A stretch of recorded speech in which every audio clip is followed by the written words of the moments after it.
Mike Cintolo, Chief Analyst of Cabot Growth Investor and Cabot Top 10 Trader. I'm here with your Cabot Weekly Review, recording this late Friday morning as usual on August 16th. So it's been a very encouraging week, and that's really what I want to get across. I'm very encouraged at this point, although I wouldn't say it's decisive at this point either, okay? When you look at the major indexes, which we will, they've all bounced very well. Some of them very, very well. Some of them are almost to new highs, like the New York Composite. With that said, the intermediate term trend for the major indexes and even a lot of like growth funds and measures that I look at is still basically neutral. The good news is it's not really down anymore. We've had this nice rally, but a lot of things are kind of into resistance, into 50-day lines or other sorts of overhead, and we'll kind of see how it goes. Now, really, what I mentioned this last week, I've been writing about it. To me, the most encouraging part is the action of just individual growth names when I'm running my screens. In June and July, when we had that super narrow rally, outside of whatever, a dozen mega cap names, it was just hard to find things that were really working. I mean, some things might have hit a marginal new high, or they might have had a good 2 weeks and then they got clonked for 2 or 3 days and took all those gains away. It was just a lot of sloppy action. Today, it's hard to contain my watch list. That doesn't mean, everything's broken out to new highs. It doesn't mean it's not necessarily predictive. But the fact that so much stuff has found such, big volume support, positive earnings reactions, and really so many names are either at new highs or could be within, 2 or 3 good days. All I can say is it's very encouraging. It doesn't guarantee anything, of course, but the setups are certainly there, okay? I really think, I know I say this a lot, but what does it mean? I think you got to have your ducks in a row this week. If the market maybe it pulls back a little bit and then a lot of these names get going on the upside. If something like that happens, there could just be a lot of stuff to sink our teeth into. Of course, at this point, until we really confirm on the upside, there's still the chance that, we, back off, retest, build a bottom, that sort of thing. Okay. So it's right there. We're kind of close to maybe a whipsaw buy signal, close to some further breakouts, but we're not there yet. Okay. In Cabot Growth Investors model portfolio, we had 60% cash. The stuff we held on to has bounced very, very, very well. I think we have some leaders of any advance, sustained advance that develops. We did a little bit of buying this week, so now we're 50% cash. And frankly, I think that kind of makes sense. I'm not saying that's the one and only perfect number, but I like where that's at. Hopefully next week we're at 40 or 35 because things really break out and work. But, if the market does back off, we'll just remain patient and just let the market kind of pull us in and let individual stocks, more importantly, pull us in to a more heavily invested position, if they get going on the upside. Okay, let me show you what I'm talking about here. I'm using a program, as always, called Market Surge. You can learn more at marketsurge.com. It's a product of Investors Business Daily, okay? So we'll start as usual with the major indexes. This is the NASDAQ, and you can just see it's right to a couple of things. First of all, it's basically on a closing basis. I'm not going to use this sort of, that was the wild Monday, August 5th open. But on a closing basis, it's basically recouped 50%. I think it was like 57% or something like that of its peak to trough decline. Okay, round numbers. So call it 55%, which is good. That's a good thing. At the same time, it's just more kind of in no man's land. Like, what do you do from here? Does it just kind of go up from here and it's kind of a lockout rally and everyone's got wiped out by the correction? Do we retest? Do we just kind of futz around here for a few weeks? September is kind of not always the best month in the market. We'll have to see. A week and a half ago, I would say the chances of just sort of a V bottom were, 1 out of 4, 1 out of 5. Now it's kind of a toss-up, and it's, because of what I said about individual stocks as well, plus the action of the market. Now, some indexes look better than the NASDAQ. Like here's the S&P 500. If you do this measurement, which I did this morning, it's recouped about 3/4 ballpark of its decline. Okay. Again, though, just looking at the intermediate term trend, I'm more of a trend guy than a exact level guy with the indexes. It's just kind of, it's above the 50-day line. It's good, but it's just sort of, you can call it positive, but it's just kind of intermediate term trend is neutral, I guess is what I'm trying to say. New York Composite. Now this one looked very strong. I mean, this is a couple of days from new high ground. But on the flip side, if you look at like small caps, above the 50-day line, but this isn't the most impressive, bounce that I've ever seen. Same thing with mid caps. They're just kind of stuck in no man's land. I'm not trying to say they're bad or it's weak, but it's not particularly strong either, okay? If you run through some growth measures too, it's the same sort of thing. This is the IBD 50 index. Again, I'm just kind of connecting the closing the closing high, the closing low, and then yesterday's close, which was kind of the recovery high. It's recovered a third or four. I think it was 40% or something like that, believe it or not, of this move. So, we'll see how it goes, but it's the same sort of thing. Again, other stuff looks better. This is the momentum fund, MTUM. Obviously a much stronger bounce above the 50-day line, but now you're just kind of into this overhead. So that's why I'm just saying from what happens from here will kind of, tell the tale, okay? So, not small caps, semiconductors, which of course were the leading group. Definitely more, I wouldn't say weak, but again, more on the weaker than the NASDAQ, I guess I'd say, and more on the side of, they have more to prove, for sure, okay? The other thing I just want to mention, two other quick things. This is XLP. Is it racing higher like everyone's piling in? No. But I mean, it did pop to new highs, okay? Not all-time highs, but new whatever, multi-month or multi-year highs here. So that's not, the best sign. XLV, this is kind of defensive healthcare, same sort of thing, new recovery high. Not the be-all, end-all, but my point here is just, a week and a half ago, the world was falling apart. Now it's kind of like a lot of the problems have been forgotten, and the people, the bulls are kind of, making fun. Oh, I thought a recession was coming. They're kind of bragging almost. So just keep your feet on the ground. Let's see what happens. I think there's plenty if this is going to work, it's not going to go for 10 days. It's going to go for, I think a lot of these stocks have been basing out for a while. I'll talk about it in a second, and can really run, okay? But for now, we're just kind of in this no man's land, okay? The other thing I just want to mention quickly is, and might be on the sort of, obvious side of things, but, interest rates, collapsed here and remain near their lows. I mean, I guess you could interpret that bearishly, economy or whatever, but to me, over time, lower interest rates are good for the market. So to me, after years of kind of, will the Fed cut? What about, the 10-year Treasury note? it couldn't quite crack. And I guess it hasn't exactly cracked here. There's some support down here around 3.8%. This is the 10-year note. But overall, you can see it's definitely kind of accelerating to the downside, which is what you want to see. Okay. One thing I did want to mention, I guess I'll pull up, let me pull up an example here.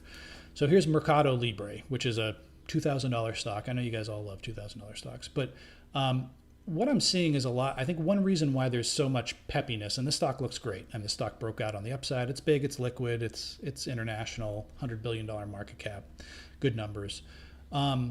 But what I'm seeing is just because the rally in June and July was so narrow, like if you look at the chip stocks, right, this was obviously a leading group. At this point, a V bottom from here, could it happen? I hope so, but it's not like a proper setup, I guess. It's not a higher odds setup. But most stocks were not up here. Most stocks topped out back here, say in March, and then they corrected with the market, and then they might have gone up here and come down, okay? And that's really, this is a good example. Mercado Libre topped out kind of January, February, corrected with the market, and then it did bounce in May, but you can see it never really got going, and now it's trying to get going. Now it has gotten going. It has broken out on the upside. But my point is that a lot of stocks out there, growth stocks, have really been basing for 3, 4, 5, sometimes 6 months, and are either trying to break out or are close to their old highs, that sort of thing. In other words, a lot more of the weak hands have probably been worn out, as opposed to what the big cap indexes might have sort of implied, since we just kind of came off the top, okay? I think that's one factor that's worth remembering and worth, keeping in mind why there's so many stocks that are acting well. So Mercado Libre is one. I'm just going to run through that. It's hard to contain the watch list. I mean, I have a list here of, like today, I just added 5 more names, just running through screens that not that I'd buy all of them, but some of them I might. So anyway, here's Sweet Green SG. Again, this one got going a few months ago. It's very volatile. It's losing money. There's some other restaurants that look a little bit better in my opinion, but you can see the stock, topped out in May, had this consolidation, gapped up on earnings, and now it's testing all-time highs. Boot Barn, we've mentioned Boot before. On the weekly chart, it's just kind of interesting. It's had this run, and it kind of had this, you can call this whatever technical pattern you want, but it kept trying to go down, but then it kind of kept bouncing back, but then it kind of hit a lower low. It kind of was getting dragged down by the market. As soon as the pressure came off the market and with the earnings report, the stock is back up toward new high ground. That looks pretty good. Drugs, there's a lot of them. This is impressive. Eli Lilly, I mentioned this last week. This is one that did kind of run with the market, did hit new highs in July, did get hit very hard, and has snapped back almost to old highs. Is it a higher risk setup? Yes, but I would just note, like when I see 1, 2, 3 weeks of volume on the downside, well, it's really only 2 weeks of volume on the downside. Not great, but then you had a support week and then what I call over the top volume on the recovery. So it is kind of interesting. You're not early in the advance, but I'm just noting it. ALNY, ALNY, kind of dancing to its own drummer here. It was kind of, the dog's dinner here on the weekly chart, but got very tight here for a few months, gapped up on some positive trial results, reacted well to earnings a couple weeks ago, and it's just been kind of cool as a cucumber, ever since. NTRA, I've mentioned this many times. This one kind of, I won't say it based out for months, but it kind of really didn't do anything after early May. So it's kind of May, June, got hit in July and into August, obviously. But this is the type of tennis ball action you want to see. And just as a tangent, I did get a couple questions on that. In this environment, I like to buy ideally a stock that's uptrending, maybe its first pullback after breaking out, that sort of thing. When you're in this environment, when things just kind of had this exaggerated down move and bouncing, I do favor looking for the tennis balls, the things that are bouncing back strongest with big volume. Obviously, you want the fundamentals too, as opposed to stuff that's just, this is an extreme example, but here's Hims and Hers Health. Maybe it's bottoming out right here at 15 and it's a great buy, but this thing can't even get off its knees when the market's bouncing like it has. What if we pull back for a couple weeks? Okay, so we want to look for the stronger names. Okay, back to other names. I mentioned this last week. Coupang. This is the South Korean kind of Amazon, so to speak. CPNG, really all over Asia, but really a nice consolidation. Again, you kind of have this kind of low volume decline, and then boom, somebody steps in here at the 40-week in earnings, and then this week just very tight. Now, again, this is kind of what I'm saying. It's a great setup. Maybe in a week or two, the thing is just totally faded and it doesn't look good. That's why you can't really jump the gun in a huge way and just go buy 20 stocks. But at the same time, there's no question that at this point, it's constructive action. And there hasn't been any selling after this, big rush higher, which is constructive, okay? GE Verona, this is one of the three. It's kind of a alternative energy. I don't want to say solar, but that sort of play. Power, electrification, I guess would probably be a better way to put it. One of the spinoffs from GE, okay? Not growing as fast, but free cash flow, EBITDA, all that. It's kind of that sort of story. It's messy on the daily chart, but you're going to see it's basically hit a new high here this week on modest volume. So we'll see how it goes. But that's just another big liquid stock that's acting pretty well. Rocket companies, this is kind of interesting. Obviously a play. This is, rocket mortgages and stuff. Obviously a play on the housing market, lower interest rates, refinancing is on all that. It obviously, you can see back here, this was 2022, 2023, dead money. It had a run, but really just, again, built this multi-month base. And now we've seen 6 weeks up in a row, it looks like. We'll see how this week closes, 4 of which on pretty big upside volume. So that's good. In the tech space, I've mentioned this, ServiceNow, again, this is another good example. The stock topped in February. And yes, it hit a new high here on earnings in July, but it's kind of a one-day pop, and then it started to get hit with the market, right? But overall, I'm looking at this as just sort of a February 6-month, I don't even know, 6-month consolidation, and now it's sitting near new highs. Does it break out? Does it get going? We'll see how it goes, but so far, so good on that. Trade Desk, pretty good weekly chart here. It's been tricky, but I mean, again, you kind of have this consolidation. It got hit, but then snap again. You just have this huge volume recovery on earnings. And then this week, it's very tight in there. Not even just price, closing prices, but just overall net movement holding near its highs. That's TTD. Cirrus Logic. Now, this is a chip stock that is sort of a V bottom, but it hasn't been running. A lot of these chip stocks got going, say, the spring of 2023, right? Cirrus just broke out, whatever this was. I think that was May or something like that. Had a bunch of weeks up in a row, got whacked, and then again, you have this over-the-top weekly volume, and now the stock is hitting new, maybe not price side, it hit a new RP peak, relative to the market, which is pretty darn good. Doesn't preclude a thing doesn't mean it's a great buy here, but just overall, you have to flag that sort of strength. And then here's a name that this is sort of, this is something that I don't know why I keep going. I'm a glutton for punishment sometimes. This is shift 4. We've owned it like 2 or 3 times, always small, and it's just never, it's either worked a little or then it failed, but it's never been big one way or the other. But the numbers just keep going up, sales, earnings, all this stuff, free cash flow. It looked like it had a chance to get going back here. This was after earnings. There were some buyout rumors, but then that fell apart. So again, you can just see the stock's been doing nothing. Payment stocks haven't been super strong. Just noting it here, you have this sort of, you could call this we call this pattern sort of double skyscrapers. Usually it's when the stock is really up and out to the upside. But either way, call it whatever you want. Call it a banana. But it's 2 huge weeks of buying. We'll see how today closes, but it looks like peak closes, on the week.